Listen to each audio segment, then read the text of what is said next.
This is English shorthand dictation number 244 and the dictation speed is 140 words per minute. Ready? Start. Honorable Chairman, Sir, first of all, I would like to thank you for allowing us to have this discussion in the House.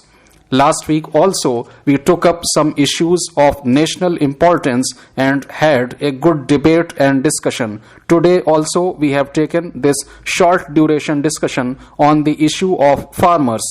As we heard this morning, there is also a calling attention motion on the issue of flood situation in many states.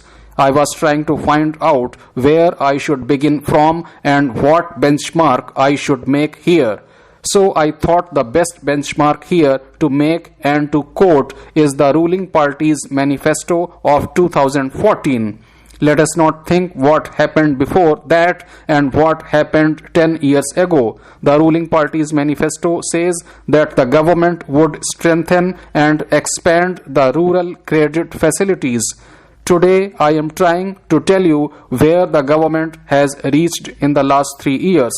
I have also read my party's manifesto of 2011 and I have seen where we have reached in 6 years in Bengal. Sir, some speakers from the government side said that the opposition is always opposing and we do not appreciate the good work done by the government. We appreciate the government because for the last 5 years, the award given by the central government for food grain production and coarse grain production has come to my state. In my state, the annual income of a farmer has moved up to a little over rupees 2 lakhs. You look at the West Bengal model, which nobody has tried. It is working very well in West Bengal. The Minister of Agriculture is here. We have discussed it uniformly with him. Now let us come to the issue of the great announcement of demonetization. On the cashless economy, we have to see the hard facts. What did the farmers do? They went back to the old system. As there was no cash available, they went back to the barter system.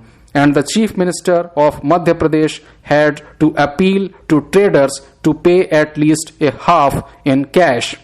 Sir, if you compare the sale of last year to that of this year, prices of all the commodities have shown a considerable drop. Sir, there is a frequent talk happening on the minimum support price. We have done it in a different way in West Bengal. We are actually paying for the farmer's part of the premium. I do not want to repeat the same thing which earlier speakers have mentioned on the insurance claims of farmers. This is not a problem in our state because the state government is covering for the farmer, but in the rest of the country, everyone talked about the minimum support price. Let me make a specific recommendation to the minister on minimum support price. Today, I heard a lot of rhetoric from the treasury benches that they will do this, they will do that. I want to tell you what was done for farmers, and I will be failing in my duty if I do not recall our fight for farmers' rights when a big corporate company like Tata, in association with all the media houses, wanted to snatch away 1,000 acres of land from the farmers. Sir, 600 acres of land was owned by farmers who were willing to give their land without being forced by this company, but our party said that the 400 acres of land which belonged to the unwilling farmers must not be snatched away. So we all know what happened in 2006 and we all must remember what happened after that.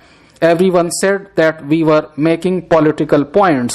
The Supreme Court of India in its historic judgment said that 400 acres of land which was taken from the farmers had to be given back to them, and now farming is happening on the same land there. This is not rhetoric, but I thought this is an appropriate moment to make some constructive suggestions to the government. You should see how one or two states are using models which are different. You should acknowledge the history and the contribution made by people who have been part of this movement. They are neither launching television channels nor changing names. We talk about bullet trains, smart cities, Kisan channels, but the life of the farmer is still the same.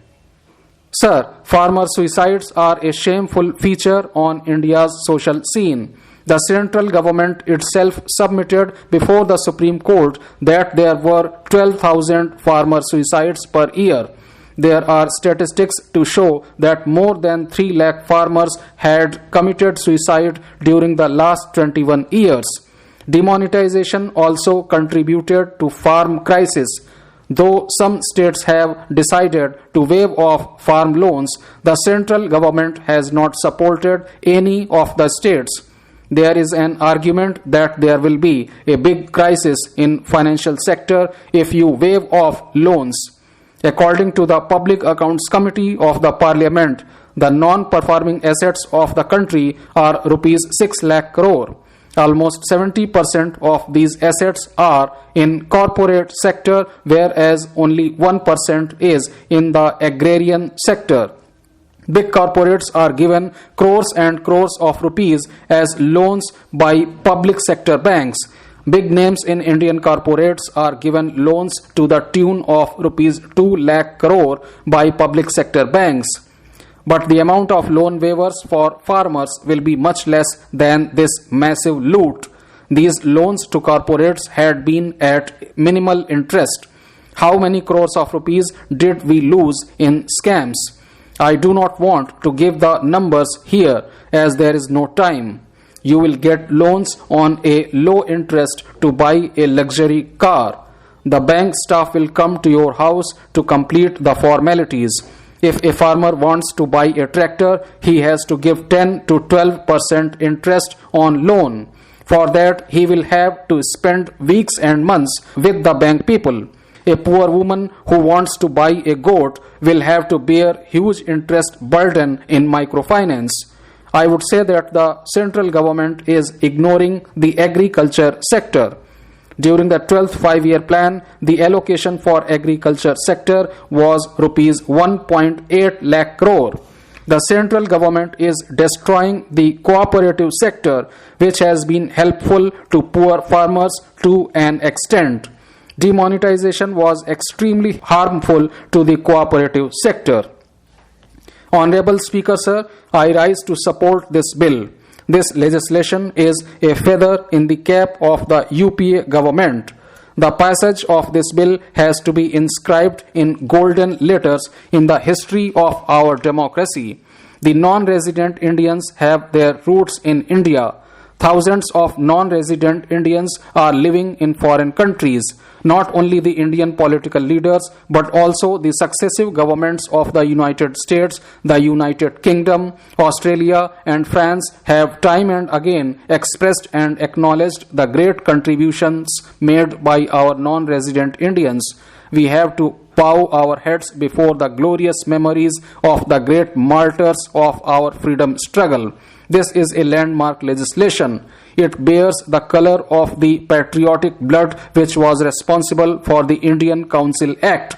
By this historic legislation, we are expanding the horizon of the meaning of democracy. We have seen everywhere in the world and in our neighborhood countries, governments are shattering and crumbling down, and the military rulers are suppressing people. But the Indian democracy has stood the test of time. We are proud of being the largest and the greatest democracy of the world.